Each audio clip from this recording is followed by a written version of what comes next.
Go. Welcome very much to Conversations. A pleasure to welcome to the program one of my most favorite friends in the world, and a friend of the universe, and a real honest-to-God, comprehensive intellectual, that being Howard Bloom. We've done many programs with him in the past. He's got people here taking footage of him because he's being recognized for other documentary purposes of his contributions. And he's written, as you can see here, The God Problem, How A Godless Cosmos Creates, which is a tour de force we've talked about on a number of occasions. He's also written a book, The Mohammed Code, which is a thing having to do with Zionism and the situation. We may be able to get around talking about what's going on in Iran now. But in any case, pleasure to welcome. Always good to see you, Howard. Harold, it's terrific. Welcome to the set. It's a pleasure. Yeah, it's been a while since we've talked and everything, but it's going very well. You're busy. Where do things stand with you? You've done so much, and you were trying to put together a major film about your work, sort of like DeGrasse Tyson has done with Cosmos. It's a TV series. But where do things go? Well, here's where things are. Yeah, please.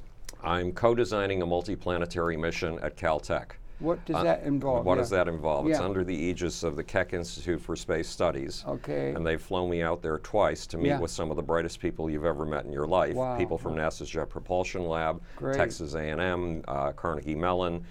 People who, in most cases, already have things flying around other planets and moons. Okay. And And my task, I wondered why I was there, because my background is. But you have to realize something, Harold. Yes, do. You know that when I was in 10, I got into theoretical physics and microbiology. I know that. By the time At I was 10, yeah, right. By the time I was 11 in 1954.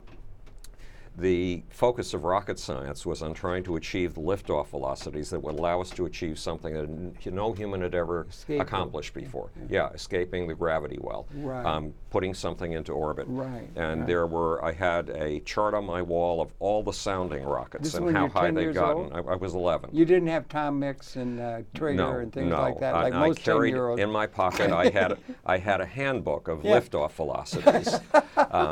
To achieve orbit, and this is 3 years. This is 3 years before Sputnik went. What have we done wrong, Ma? The father might have said. Yeah, right. Yeah, so, yeah. I know. You've been times. into that forever. So this is like a homecoming Hit the ground for me. running, And I wondered why I was there, and I sat there on the first day listening, just listening. They hadn't given you an Indian letter of introduction. Why they asked you to come? Or no, I'd written a visual manifesto for the future of life in the universe. Called Garden the Solar System, Green the Galaxy. Where is that? And I'd have to email you a copy. Please do. And it had. We'll try to remember that. And it had been adopted almost instantly when I finished it by the National Space Society. When did you do that? As its official vision. I probably did this about a year and a half ago. Oh, recent. Okay, pretty recently. Yeah. And you call it again what? It's Garden the Solar System, Green the Galaxy. The idea is to garden everything, to garden every one of those bald, barren, appalling little pills of stone in the sky. Why don't you think about something really grand instead of just a little thing like gardening? When you have a narrow mind like I mine. know. Yeah, try to get more expansive on what the possibilities are. So there was a company on the West Coast that does 360-degree video dome experiences in planetariums, and they told me that I had a development deal for this with them, and I really wanted to turn it into a 360-degree experience. Are you familiar with the planetarium? That's the future, I think. I have a friend named Carter Emmert. And I love Carter. So he's a dear friend. Carter is the head of astrovisualization at the Rose Planetarium. Magnificent at the Museum of Natural History in New York City. And he does all of those video dome shows there. That's the future of video, I think. So that's what I really wanted to do, and the company involved. And this is, you're talking a year and a half ago? This is about a year and a half ago. It's recent. Yeah, it's not recent. Like you're talking. No, this is pretty recent. 10 years old, you had the thing. So the head of the company, who's an old friend, said, "Why don't you get a scientific advisory board?" So I started looking up people at Caltech and MIT, people with heavy-duty credentials. And I got together an advisory board of some really spectacular people, and one of them said, "We're doing an event in 2 weeks. Why don't you come?" And I said, "I can only come if you'll pay my travel expenses and the travel expenses of my assistant." And he said, "I don't think that'll be a problem." So there I was flown out to the West Coast by Caltech, by the Keck Institute for Space Studies. Now, in the first day, as I said, I wondered why I was there with Yeah. all of these high-powered space people. Right.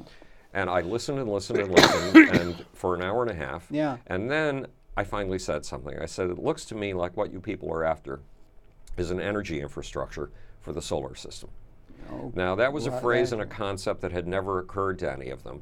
It was Right. implicit in their gut. Yeah. It was implicit in what they shared together as Yeah, common energy goals. is kind of the basis of everything. Right, Yeah, yeah. but they would never have perceived it. So my task seems to be or as an thought articulator. to say it or thought yeah, to think it. exactly. Thought to think it. Is that So, a term? yeah, I don't know. Yeah. so it's very important to have an articulator who can take something that's deep inside you and turn it into something you can strive toward. Absolutely, yeah, yeah. So during the first session out there, well, a little bit more. Yeah, so please. during that first day, our team leader said, we're going to do an exercise. We're going to divide you up into 3 teams. And one team is going to talk about power beaming down into caverns on Moon and the Mars, so that you can have a rover way off in the distance, down deep down under the bowel, under the surface, and it's still getting enough power to operate. The second team will work on Titan, a mission to Titan. yeah. The third team will work on a mission to Venus. So he Titan's asked. Jupiter? Titan's one of the moons of Jupiter, or Saturn. I can never keep them straight. But at any rate, one of the And big there's one gaseous Europa, planets. isn't there? Yeah, One? there Yeah, is. Europa. Yeah, and these are both very hot areas to explore right Jupiter. now. Yeah, right, okay, Because yeah, they've got right. liquid water in many cases. So at Really? any rate, Really? yeah. So, or frozen water, but I think there is liquid up there too. At any rate, so he said, now who wants to do the power beaming mission? And 10 out of the 20 people in the room raised their hands. Then he said, who wants to do the Titan mission? And 7 out of the 20 people in the room raised their Same hands. people, do you think? No, Or different people. Different people. Okay, so that's There'd be 17 of Titan the people and the other taken. people. That's- And at that moment, Yeah. something became really obvious. There were 3 of us in the room who were just salivating to get our hands on what nobody else wanted. We didn't care what it was, as long as it was something nobody else wanted, because all of us had a tendency to see the infinite possibility in the most rejected of things. Sounds like the life of Bloom. Yes. So we got together, the 3 of us, Yeah. and it was an amazing team, and we designed this astonishing mission to Venus. And other people started dropping out of the other groups and coming into ours. I'm trying to understand, this is proposed something? This is proposed mission. Mission. We're designing a mission. We're coming up with an idea Designing for a mission. a mission meant to be actually built out? Well, or just at as that an point, we exercise thought it was intellectually? meant. No, we thought it was meant to be built out. We wanted it to turn real. But at any rate, there was NASA or something. a guy named John Velasek from Texas A&M. I think I know that name. Well, he dropped into our meeting because Yeah. we were attracting people. Yeah. And then we heard him retreat to the furthest end of the room so he wouldn't interrupt us and get on his cell phone and say, "You've got me booked on a flight in 45 minutes. Book me for 2 days from now."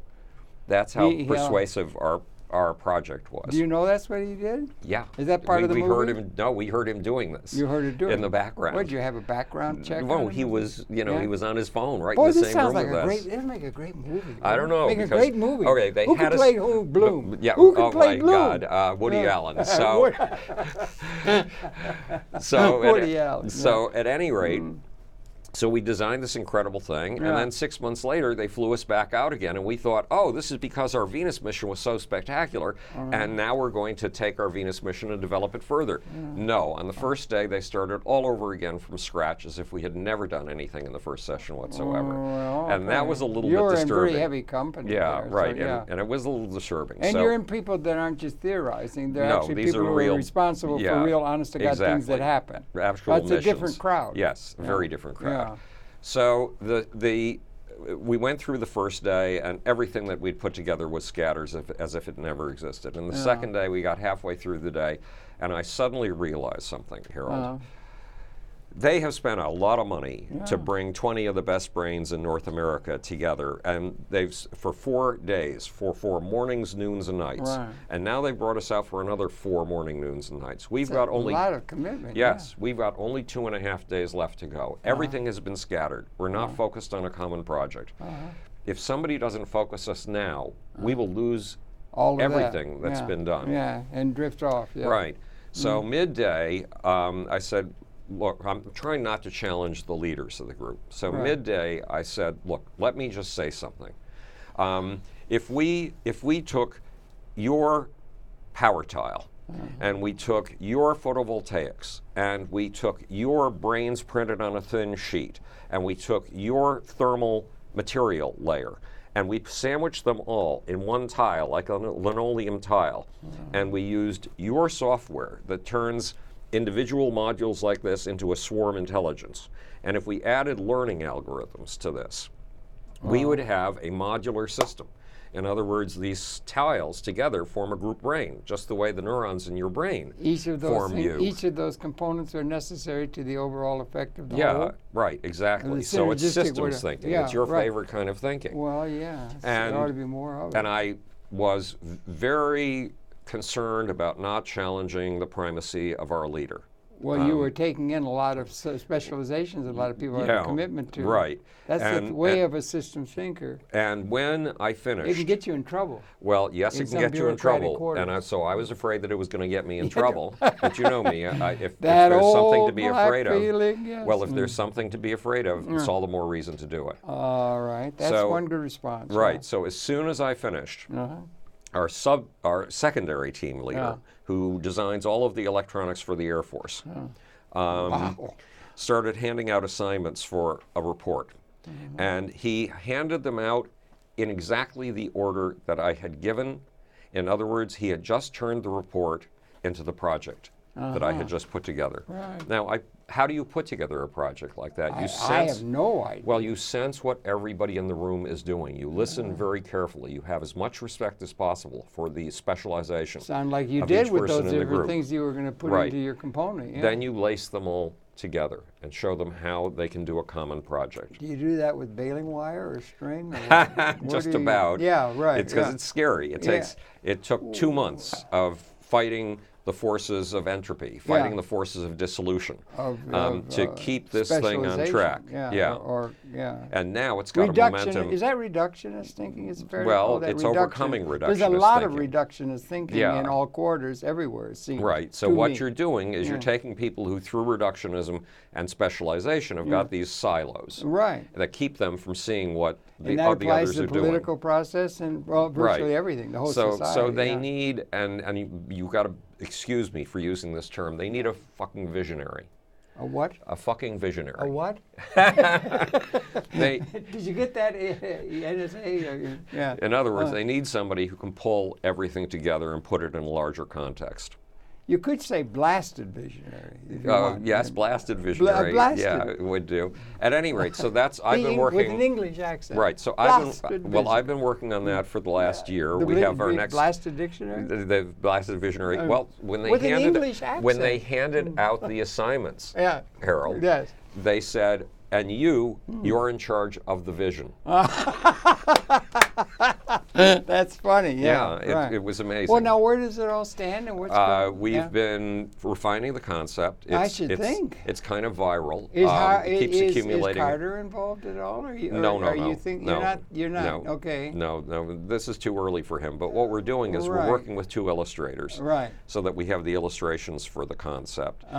We've just about finished a report. And once we've finished a report, we can do basically a sales pamphlet on this multiplanetary smart tile that we've designed. Yeah, but a smart tile. Now, you went through a lot. Here's how it looks. Yeah, right. It looks like a linoleum tile. Right. The top sheet is antennae. They're printed on a thin sheet of plastic the thickness of a candy wrapper. And they're all kinds of antennae. And they're for 2 reasons.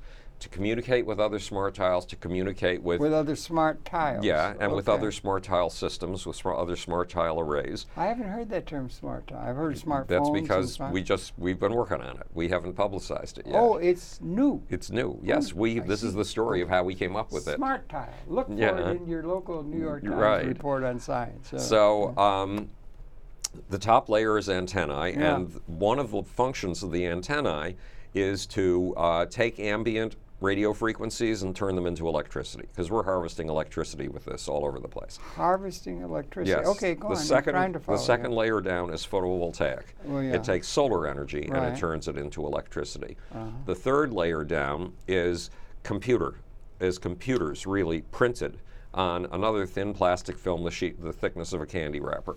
And one of the members of our Venus team was from GE, and when we started talking about printing computers on thin sheets of plastic, he reached into his briefcase, hauled out this piece of plastic with what looked like 4 kite tails attached to it, about that long, and showed us on each of these kite tails, each of these thin sheets of plastic, there was an entire computer printed. And all these 4 computers worked together through the little piece of plastic at the top that held them together. This is the brains of every MRI machine in America. MRI, you mean MRI. Like the medical thing? Yeah, the medical thing. This GE already makes these computers on a thin plastic Now, film. what is the application you were envisioning? Well, let's go a little further. We're not finished go ahead. with Go it by all means. So below the brains, lots of microprocessors and storage is, oh, by the way, and the top layer also has sensors, temperature sensors, barometric sensors, et cetera, seismic sensors. Below the brains is a thermal sheet. What does that mean? It means that it translates the differential, the heat differential between the sunny side up and the dark side down into electricity. And the next layer down is a sheet battery, like the sheet battery that Sony uses on laptops like the one I use, for example. It's a thin battery, and it gives rigidity to the whole thing.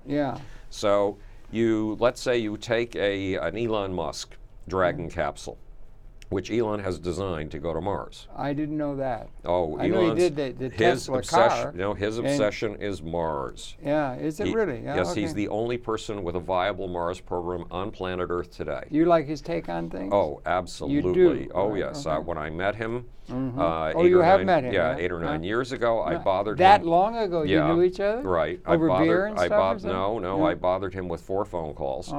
I didn't know why I was calling him, and the phone calls were useless. And he wasn't that well known at the time. He wasn't that well known, right? And he said on the last phone call, well, I don't know why we're doing these calls. I'm not getting anything out of it. We should discontinue them.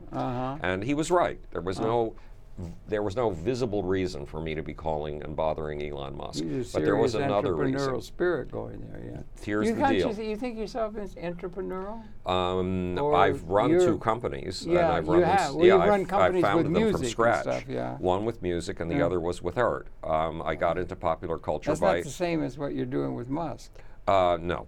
I'm not really doing anything with Musk. No, you're not, but you might be. Talking to him. You might be in the overall thing with the tile. Oh, yeah. That's got huge entrepreneurial but I realized, Harold, the reason that I was calling Elon when I had nothing to say was because the first element of building a superstar is in your gut. It's feeling that there is a superstar, a person who works so hard and so effectively at what he or she is doing. Are you replying that to yourself or to Musk? To Musk. Okay. Oh, I thought you did. No. So my gut. I could apply it to you. Well, that would be awkward for me because it would, humility and all that kind of thing. But at any rate, to hell with it. But the point is that I saw a mythic figure, a historic figure in the making, somebody who can influence people 110 years from now, the way that Henry Ford is still influencing us. Henry Ford used to tinker in my grandmother's garage in Detroit when he was about 8 years old. But back to Musk. So Musk has these Dragon capsules. The Dragon capsules have successfully taken cargo to the International Space Station 7 times or 6 times at this point. Major thing, Yeah. So if you took one of these Dragon capsules that, as I say, is designed for Mars, Elon designed these things for Mars, and they have retro rockets. So you pack it with smart tiles. You can get 1,600 smart tiles into one Dragon rocket. I don't know what a Dragon rocket is. A Dragon or a Dragon capsule. Dragon capsule is just a capsule, you know, like the ones you've seen going into space. Except rival capsules burn up in the atmosphere when they finish taking stuff up. Elon's do not. Elon's have retro rockets so that they can land. They can land on Earth or they can land on Mars. So you pack one of these capsules and you get 1,600 smart tiles in it. You take them to Mars, which costs you $200 million. I've not ever seen the term smart tile.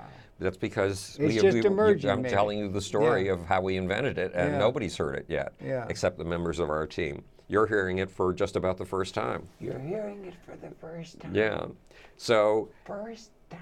So your red dragon Your Red Dragon with its retro rockets can skim 100 feet over the Martian surface, dropping these tiles the way Johnny Appleseed used to drop seeds. Yeah, right. Yeah. And the smart tiles can all connect with each other via their wireless, their antennae on the top. And what will they do? What Well, will be first done? they form a collective brain. They form a swarm intelligence because they're equipped with that kind of software. They can sense temperature. They can sense seismic activity. They can sense barometric pressure. And they can also have a CMOS, a visual sensor, so they can take pictures of what's above them. Don't mean to be nitpicking. Why tile? Why not ball? Or because a ball doesn't have. I mean, if you want a surface that's exposed to the sunlight, then you want something flat. That's why. And something thin. Okay, that's also, why. That's a good if you reason were to why, pack, if you were to pack a bunch of balls in a Dragon capsule, you might get 600 of them. We can get 1,600 of our things. They're infinitely stackable and packable. That's better to get 1,600 than 600. Yes, exactly. For the same price. Yeah, for the same price. Yet. So these we got a deal for you. Yes. Well, these things form an array. No, that's really They gather energy, and the purpose of that energy is ultimately, because the sheet batteries will fill in a day and a half. They'll gather enough energy in a day and a half to fill their batteries.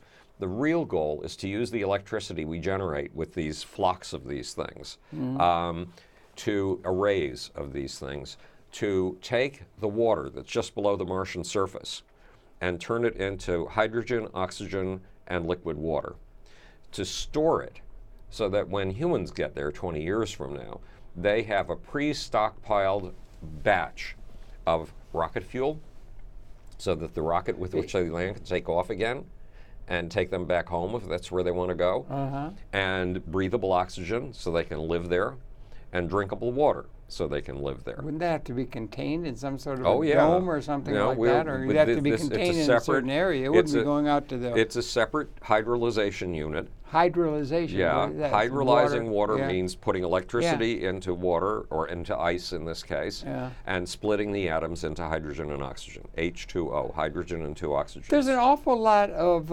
leading edge science involved in that. Oh, yes. And where does it all stand? Well, here's how. Does the tile exist? And no, it doesn't exist yet. We're just doing the illustrations, and we're just refining the concept. And does it stand up to theoretical scrutiny? All of these guys are theoretical masters. And they can understand it in its complexity of the whole? Oh, yeah, and they're very excited about it. So the deal is, first we put 1,600 of these into orbit around the Earth. Around the Earth first? Around the Earth, right. Because that's easy. Low Earth orbit is something we do all the time. They're in orbit, okay. So they're in orbit, and they form an array, and they gather energy.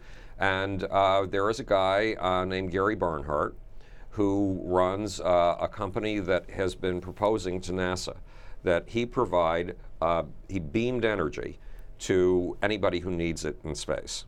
Now, kids all over the country are designing CubeSats. These little things. It's a little thing the size of a shoebox. Yeah. Okay. And it's a satellite complete with all kinds of experimental stuff. It goes in orbit? And it goes in orbit. Now, these things are they up there now? Some of them are up there now, yes. Up there next to the satellites? Up there near the International Space Station. Oh, near the space station. Right. So Gary's project would beam energy from the solar panels of the International Space Station to CubeSats, or there's a company... CubeSats? Yeah, these little shoebox-sized things that heads of the University of Louisville and the University of Kentucky and a whole bunch of universities are putting up and planning to put up. Okay. So and for what purpose? What are their purpose? All kinds of experiments. I don't know what kinds of experiments they have in mind, but they'll need power. In addition to that, there is a kind of fiber optic cable that is so efficient in its transmission of light that it goes for a fortune.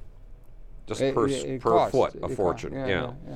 If you make this cable in a weightless environment, in other words, in low Earth orbit, you can spin about a mile of it from 3 pounds of raw material, and it has no flaws. When you try to extrude this on Earth, because of gravity, crystals fall to the bottom of the thread, and they reduce the efficiency of the cable. But if you extrude this cable in a weightless environment, you do not have that flaw. Okay. So you've got this extraordinarily high cost, the stuff you can sell for a very high price, that you can manufacture in space. You manufacture it in space. So this company has been testing its extrusion unit on what's called the Vomit Comet. Vomit, I don't know what that is. It's an airplane that goes up and then does a parabolic arc, so that when it's arcing, you're weightless. Okay. And so it's been testing these extrusion machines in that weightless environment. Those extrusion machines, when they finally go up, will need power. The first 3D printer is already on the International Space Station. Is it really? Oh, yes. And it's already produced something very complex, a ratchet wrench. Really? Yeah. Spell it out. It's news, yeah. So these things are going to need power. We can provide the power. From these tiles? From these tiles. Gary Bernhardt and his group can distribute the power to these shoebox-sized satellites and extrusion machines and other commercial enterprises in space, but we can provide the power. Not only that, we can provide processing power, because look at all of our brain power, 1,600 tiles interlocked in a swarm intelligence.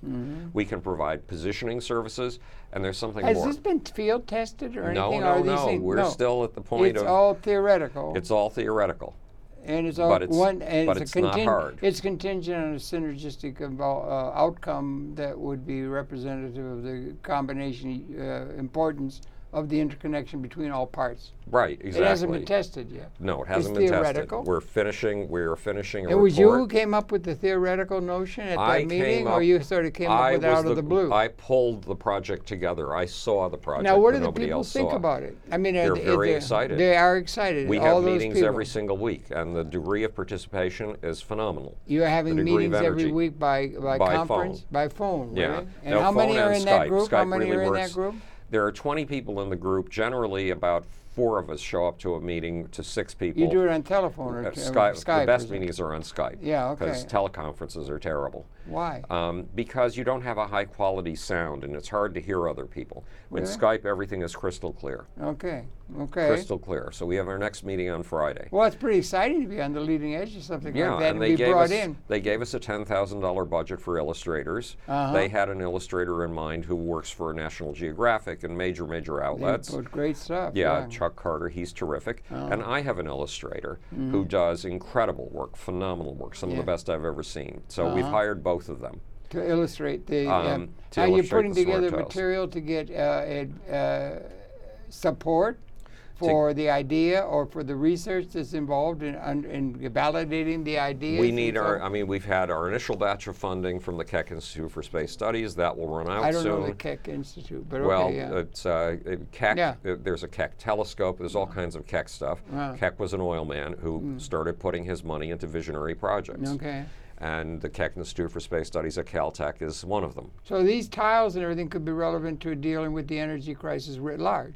Well, you know that for a long time, another group, the group that Buzz Aldrin kidnapped me into forming, the Space Development Steering Committee, the members of that group have been very intent on harvesting solar energy in space and beaming it, transmitting it down to Earth using the same kind of waves your cell phone uses. And that makes sense?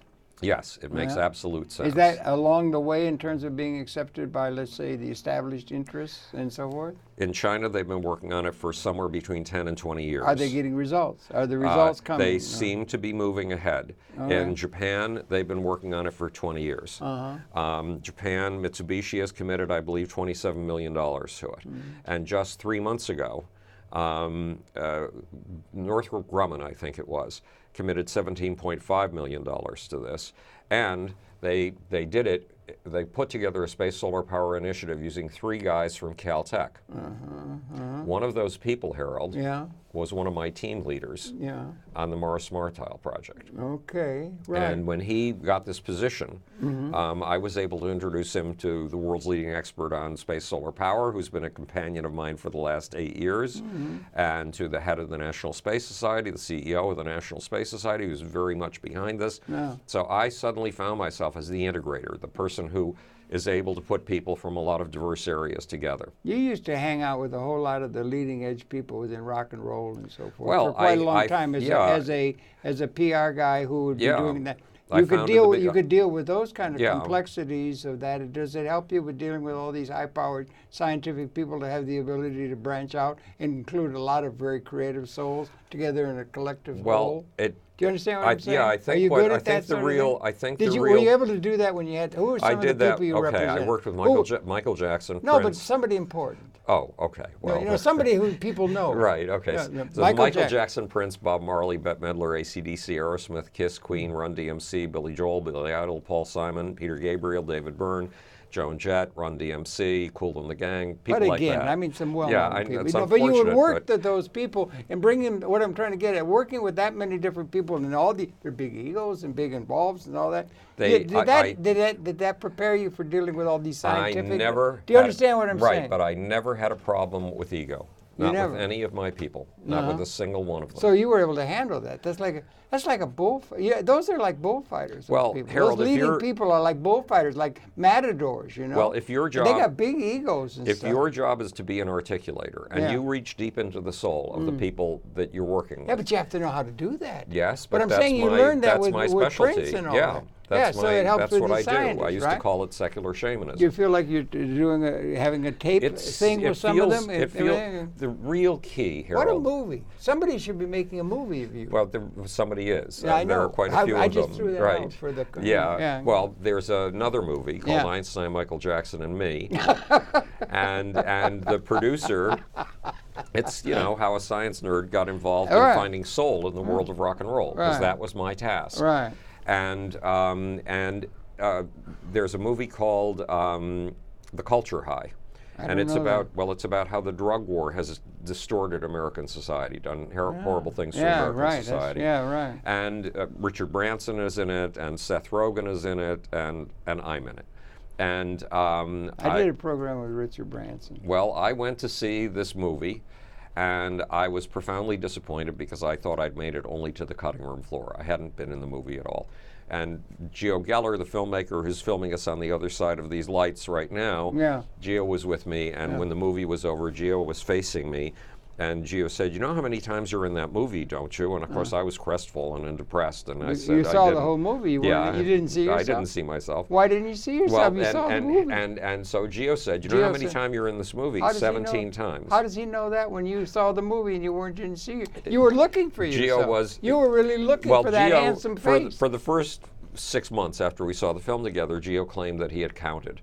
Now he's claiming that he didn't count and he was making the figure up. One way or the other, apparently I'm in the movie 17 times because 4 days later the Newsweek review came out and it didn't quote Richard Branson, it didn't quote Seth Rogen, it quoted only 2 people in the movie. It quoted one of us, Lester Grinspoon from Harvard once, and one of us twice, and it used a quote from the person it quoted twice as the emotional kicker of the piece, and that was me. So apparently I was in the movie. Well, you see, I see that. What I was trying to get at really is that dealing with those few people like that in the world of music and so forth was good training for dealing with all these egos involved. Well, I'll get to that in a second. Not only scientists, leading edge scientists, but leading edge scientific entrepreneurs. Well, that's a really high-powered ego. There's a secret, and I'll tell you the secret. And dealing with those kind of people are difficult. I'll tell you the secret. I like dealing with the guy. First, let me finish the story about this movie. Go ahead, by all means. So the filmmaker who was doing The Culture High. Was about to do another film called Ice Guardians about enforcers in hockey. And Harold, I don't know. Enforcers in hockey. The people who break your arms and knock your teeth out and things like that. You mean playing the game of hockey? Playing the game of hockey, right. So, and I don't know anything about sports. But as soon as I saw that sports. No, but as soon as I saw that trailer, I knew that this was one of the most primal manifestations of tribal instincts I've ever seen in my life, and I begged them to be in the film. So they came and they shot me for their next film on Saturday. And when we were finished, you're talking just now? Yeah, just this last Saturday. Boy, you're always kicking it, kid. Right. You know, okay, go on. So they when we were finished, now the director of that film and I stay in touch every 3 weeks, and I give him an update on what's going on in my life, and it's always ridiculous. It's always very hard to believe. Yes, what's absolutely, going on. So when we were finished, he said, "Well, you know I want to make a movie on you, don't you?" Well, of course, I've always been hoping that he would say that. Yeah. And he said, "Actually, I want to make 3 movies on you." And then he told me what the 3 movies are. So that's what's going on with film and me. I'm in a bunch of films, and there are ideas for films gathering around me. Are you getting any? I heard you mention Carter. And we're in video now. Right. This thing is going to go out on video and everything like that. But Carter is the one at the space, and it's the realm of the he's into the visualization of all the of these planetariums. things. Yeah. And I think that's going to be the way of visual. That's the future of visualization, or what we call television, is the planetarium experience. I think it's a very important thing too. Is it going that way? I haven't talked to Carter in a year or so. I have to get in touch with him. I love Carter, and the shows he puts on are fantastic. And you're in an immersive environment, right? And that's they're architectural firms, I hear. Right. Why don't you use your antenna? Right. There are progressive architectural young people coming along at a level of design. Right. Living spaces, like called an apartment or right. a house or a condominium or something like that, that has a kitchen, a bedroom, a den, and a planetarium. Right. And you have a surround thing right. where you have this multimedia experience, which is the way you experience things as you walk through the world. I think that's where they're going. Is anything going along those lines? There's an idea. That's the from an this is all going to graduate. There's an idea from an early 1950s science fiction story in which every wall in your apartment is a visualization wall. The wall is a different thing. They're square and that, but a planetarium is a different proposition. But when you walk through the world, it's not a bunch of walls or tiles. But it's a round surround. Okay, here's the deal. With a bunch of walls that are all LEDs. The wall is a giant screen. All right. If you want to be in Africa, out on the wilds, out on the open fields of Africa, you just set your machine. And you're surrounded on all four sides and a ceiling by Africa and but it's and the tricky belt. business getting the planetariums going. But I think they're moving that way. There are 1,200 of them. 1,200. There are 1,200 around the world. Institutional planetariums. Yeah, right. But then there's the big ones. Right. These are the big ones. But and the little ones. But that thing's getting down to the living space of a person. Instead of having a television set with a little slit in reality, you're surrounded. Right. Sound and video. But what would be wonderful is if the ordinary... It sounds like those tiles might be part or something relevant to that. Well, or thinking in a way along that. It's like... Because if your walls can be turned into a tropical beach. Yeah, but you could do it better if you have it like a dome. Yeah, that would be neat. Geodesic. Right. Fuller. Right. Right. Well, no, you want an actual smooth surface. Yeah, dome, right, okay. As opposed to geodesic. But back to your question about handling all these egos. Okay? Oh, yeah, well that... Because I wanted to tell you the secret of that. Yeah, okay. The secret of it is you have to love the people that you are working with. Right. The secret is that once you find their soul, and you have to do everything in your power it's to not find like Clyde Beatty. No. You know Clyde Beatty? Yeah. Clyde Beatty was an iron tamer. Yeah, no, it's not like being a lion tamer. It's the opposite. It's the opposite, okay. It's finding... Educate the people. It's finding... Educate the people. Well, okay. No, the viewers. Okay. Talk to the camera. But here, I'm going to talk to you, okay, you poor baby. So you've probably heard this story a million times. Which one? If you came into my office when I was running the biggest PR firm in the music industry, and you said I that didn't know you then. Well, and if you had said you wanted to work with me, I gave you a little speech, and the little speech went like this. The word image is very big right now. If you expect me to craft an artificial mask for you, an image, that will turn you into a superstar, I will get you an appointment immediately with my best competitor. He does that. I don't. You have to understand that when we're dealing with music or entertainment, we are dealing with the human soul. We are dealing with your soul and an exchange between your soul and the souls of your audience. This is not a business of downloads. It is not a business of selling pieces of plastic. It is not a business of markets or branding. It is a business of soul exchange. And only if you understand that will I work with you. Because Did you have that recorded? No, I didn't. didn't Have that I did it afresh every single time. Yes. You got it down. You got you learned your lines. But there's more. There's more, and that is, I would tell you, every time you sit down at 2 o'clock in the afternoon to write a lyric and there's a blank computer screen or a blank piece of paper in front of you, you know with all your heart and soul you can never write another lyric again, and you wonder how you ever wrote one in the past. Yeah, right. And by 4 o'clock so in the you afternoon... showed that you understood the tone of the creative. Right. Right, that's it. I mean, because I'm a creative person too. Right. So it takes one to know one, maybe. Right, you absolutely. Can't be dealing with you creative have to people if you're not resonate to the same yourself. frequency. Right, okay. So does it help to be with... By 4 o'clock in the afternoon, on a good day, there's a lyric there. And every 8 months or so. There's a lyric that's so perfect that it felt like it wrote itself. Mozart. Okay. My job, working with you, Harold, is to find the you that wrote that lyric. That's a you deep inside of you. Now, when you go on stage in front of an audience... You want me to sing? No. Roman in the gloaming. No, you don't want me to sing Harry Potter. Right now, if you go in front of an audience and you feel their pupils dilating and you feel their faces melting... Wait, but pupils dilating, does that mean when they go to sleep? No, dilating, that's when opening. I see. Okay, yeah. And you feel their faces melting and you feel their energy congealing as if it's the energy of just one giant amoebic blob, and that energy starts coming through you. One giant amoebic blob. Oh, these images, yes. And the energy just comes through you as if you're an empty pipe and goes to something higher, you don't know what it is, and is utterly transmogrified and sent back down to the audience, and it's a continuous reverberatory loop. When that happens, you have an out-of-body experience. You feel like you're on the ceiling watching yourself. You watch yourself being played as if you were a marionette, jerked around by something much greater than yourself. And that's something they would recognize from experience? Oh, yes. They would. I had it happen to me.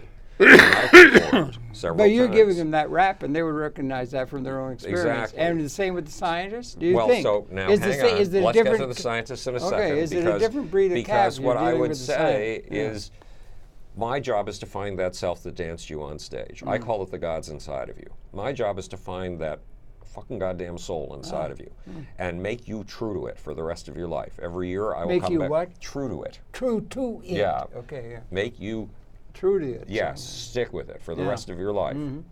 My job is to introduce that self inside of you to the self that knows how to say, hello, how are you? Fine, thank you very much, and how are you? The self of daily life. And I will come back every year and we'll do a soul check, and I'll find out where your soul is, because it will grow every single year.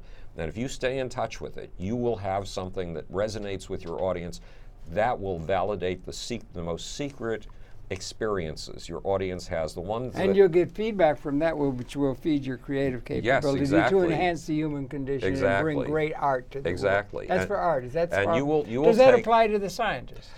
You deal with them both. You've been dealing with scientists with these tiles and things going out in space. Is it the same thing as dealing with the high egos or involvement? But remember, and artistic expression and beauty of the artistic soul. I never had a difficulty with the egos of the artists. Yeah, what about the scientists? And I don't run into egos with the scientists. You don't? Because, again, maybe they're different. I'm looking at their areas of specialization. What about the business guys, the guys on the business end? We don't run into those. You don't run into those? No, because this is a university environment. It's Caltech. Yeah, but the Caltech is involved in the space administration. Well, that's what and we're the government getting to. And the big budgets and stuff. I wrote the introduction for our report. I wrote the first chapter, and I've written the final chapters for our report, which basically gives me control over the big picture in the report, which is very kind of them. I'm tremendously appreciative. Yeah. And what you're trying to do... That's done? You've got it done? Those are finished. Okay. What you're trying You've to been do... busy. Yeah. What you're trying, and there are other things I haven't even gotten into. Yeah, we got to get to that. We only got so much time. Well, as long as you're working on the things that these people are most passionate about. Remember I said I was an articulator for them on the first day when I talked about an energy infrastructure for the solar system. I was an articulator for them when I put this tile package together, the tile project together. Well, there you had a thing. What was the singularity or the thing that brought together, let's say, some of the artistic people? One's in rock and roll and the other one's in... Well, there it was a very music. different... How do you deal with art? It was a very different experience because there you're focusing on one person. Now, you know that that person can only succeed to the extent that his team is succeeding. So you have to work with the entire team. But it's really the artist you have to work with. You have to keep the artist on soul track. Do you think the leading edge? You're going to talk about real. You're not talking about all wannabes or something. No, the real I'm leading talking edge about of the scientific John community Mellencamp are and similar to music. There is a or similar to art. Let's say art. It's a broader thing. It both involves your deepest passions. When James Edmondson from Carnegie Mellon comes to every meeting, It's because this project has engaged his deepest motivations and shown him a path to achieve things with what he's been working on all of his life that he would never be able to achieve otherwise. So he's at every single meeting. Boy, that's an interesting place to be. Yeah. James, where you are. James our sub-team leader who does all of the electronics for the U.S. Air Force Research Lab. When was all this Lab. Put together? How, over the last year Over or the so? last year. Boy, you've been busy since last birthday. Well, that's not the only thing. My collaborator in theoretical physics, Pavel Karakin, at the Keldysh Institute for Applied Mathematics of the Russian Academy of Sciences in Moscow. Pavel, a month ago, emailed me and said it's time for us to write another paper together. I have a new idea. You had written a paper with him? Yeah, we did a paper. It is on the social aspects of quantum physics. By that I mean this. It's Pavel's theory of time. It's about how the universe is not a bunch of separate particles. It's a bunch of particles all working together, and how they communicate with each other, and how they use cracks in the stair steps of time to communicate with each other. It's called a conversational model of quantum physics, and it was published in Arxiv.org, which is the leading preprint site for advanced mathematics. Preprint site. For what? What is a preprint site? It's for advanced mathematics and theoretical physics. Are you involved with advanced mathematics yourself, or you just see it from afar and take it into cognition? You're seeing patterns that you can see. This book, The God Problem, has been called a brilliant tour de force history of mathematics. Mathematics, really? Yes, right. Really? Okay. And I'm trying to think of his name, Martin Boschwald, who is a cosmologist and an important cosmologist, says that this book is mathematically rigorous. Now, rigorous is the ultimate compliment in the world of mathematics. Yeah, rigorous. But this book is designed to read like a detective novel. It's designed to keep you on the edge of your seat. It does, I testified. It's designed to entertain you. I mean, James Burke for the BBC. I love James Burke. So I that do was too. Way back.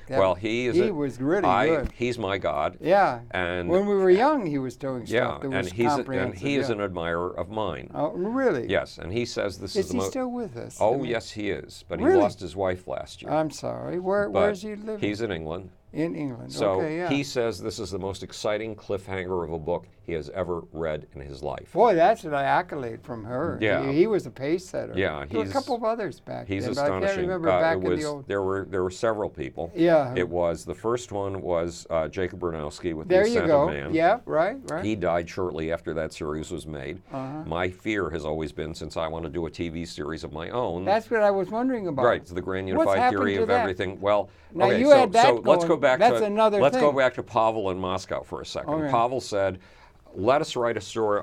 Let us write an article together on the origins of life. I have a new idea." So we've been working on that. Meantime, I'm trying to get the Pope together with the 11th President of India, because the 11th President of India, Frank? Yeah, he's great, isn't he? He's just great. The 11th President of India, Dr. A.P.J. Kalam, who says my work is visionary, bless his little soul. He has said that. Yeah.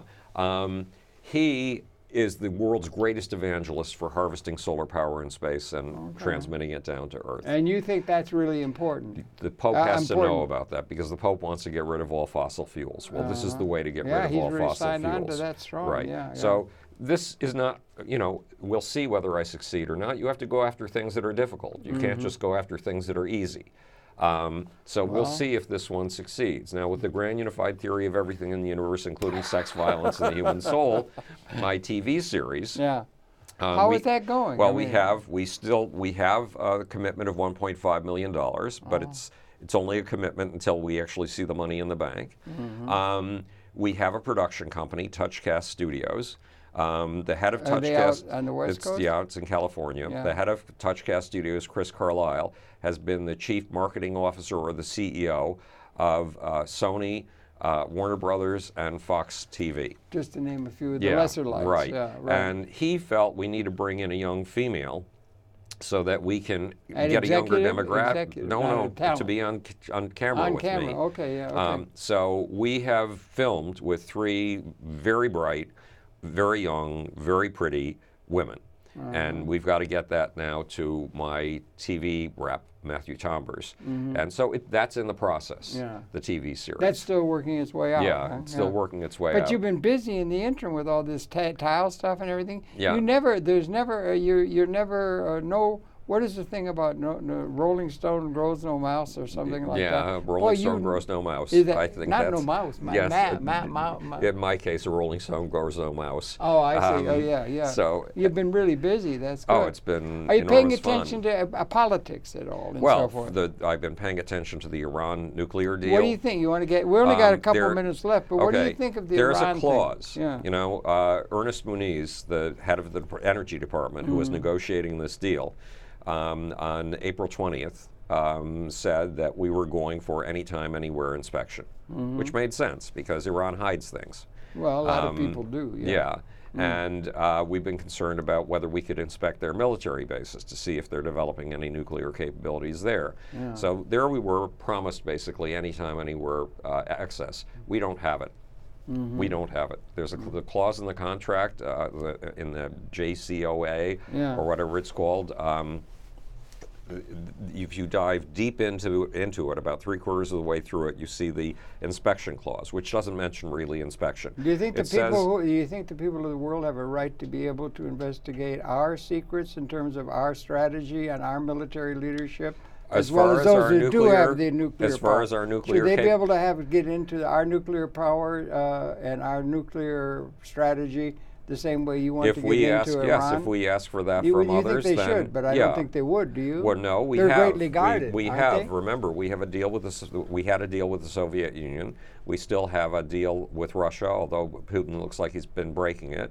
And that deal involves what's been called one of the most intense inspection regimes. It's still the most dangerous thing. The thing with the Soviet Union is still the most dangerous. But Iran is, so are you pleased? Apparently it's going to go through, it seems. There are going to be some people trying to block it and everything. Mr. Netanyahu will try and block it. Well, it's really the Republicans in Congress who are upset about it, but for good reason. I usually don't agree with the Republicans. I think they're the party of... No, I think they're a party of lies. Lies, lies, lies, and nothing but lies. Well, and there's a lot of lying going on in the political process as well as in the business process, don't you think? I haven't seen it in the business process. It's harder to get. No, aside from Verizon, which is a monster of a company. Oh, there you got the one that you have to do. But there's a lot of flim-flam. Well, there's a lot of genuine value. I mean, well, Google that also there is. Yeah, Google is as big as it is because it gives us genuine value every day. Are you optimistic for the human prospect or not? Absolutely. You are. Look at all the creative people. You do realize the existential quality of the situation in which we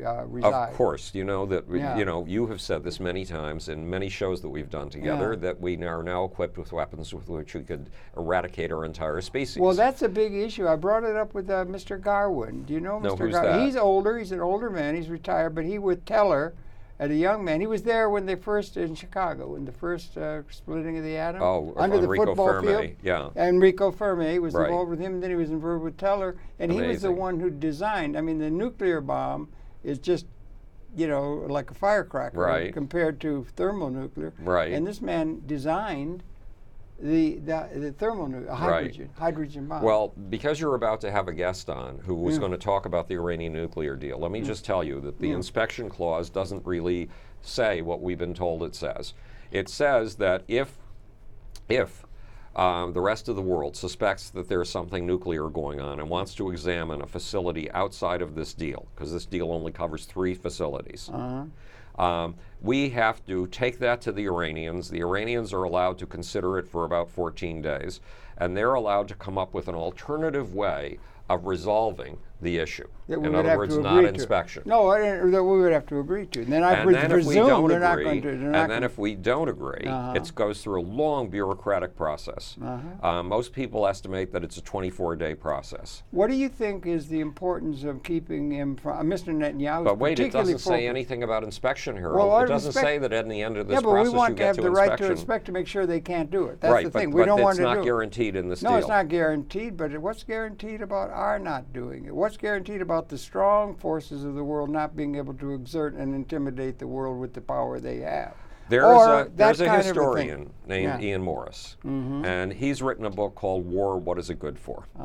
And he points out that the world needs a Globocop, that the world has needed a global cop for 2,500 years now. Well, we had one in Rome, the right, emperors the of Pax Rome Romana. and Pax Romana, and we had the kingdoms and so forth, and we have now we had the Pax I guess we have the Britannica. United, and we have now since the Second World Pax War, the United Americanus. States Americana. Right. So we got the right to be able to rule things, and so in that right, we ought to be able to do what the hell ever we want. No, if we were not doing at like all. the kings of old. Not at all. Look, yeah, the kings didn't have politics to have anything. in humans is based on a bunch of instincts. And those instincts we can see clearly in the lives of chimpanzees. And if a chimp works for 2 years to gain a constituency among the females and to challenge the alpha male, and he finally gets the alpha male position himself, if he remains a bully, he's out.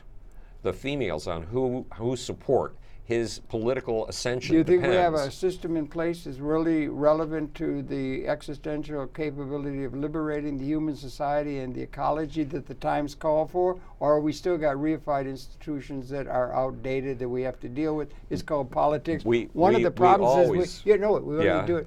We have 2 minutes. Yeah. Use haiku. Yeah. Are you for the liberation of the human society in a new, different way to liberate the humanity and the ecology, or eliminating? We have that capability collectively. Which are you for? We are liberating. We've been doing You're it for without liberating knowing it. rather than Absolutely. okay. But the Western system, which is a balance between government, private industry, and the protest industry, all three of those are very important, has doubled the human lifespan since 1850. I know. It has on the back of oil and coal. Right, and it has increased, and it's about to replace oil and coal. It has increased the average IQ by 35 points in the last 115 years. Lifespan about double. The lifespan is double. It has increased the average salary of the poorest paid worker by a factor of 7. A lot of progress being made there. Today the poorest paid worker earns what 7 of them earned in 1850. There's a lot of reasons for hope and progress. And it's added 4 inches to the average height. So we're miracle workers. The Western system is a miracle working system, and we have to... Well, the Western system is a continuation of the thing that goes, and now China's in on it and so forth. Yeah. So are you optimistic for the human prospect? You are. You're not guardedly...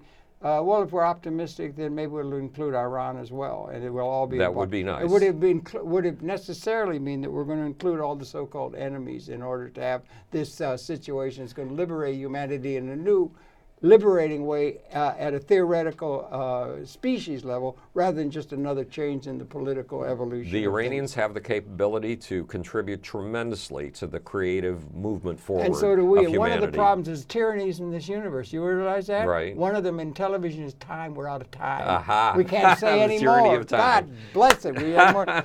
It's so good talking Harold, to it's you. wonderful. Yeah, good talking to you. Thank you for tuning in. It's your pleasure. The man's name is Howard Bloom, and he's somebody that's really doing a whole lot. I can't believe how busy you are, how you keep it all up, and you do 800 push-ups a day. I did 1,000 today, and last week I did 1,300. That's absurd. I know That's it's absurd. And That's I turned absurd. 72 years old You turned a month 72 ago. years old. Let that be a lesson to some of you young guys coming up. 1,000 push-ups in a one session. Yep.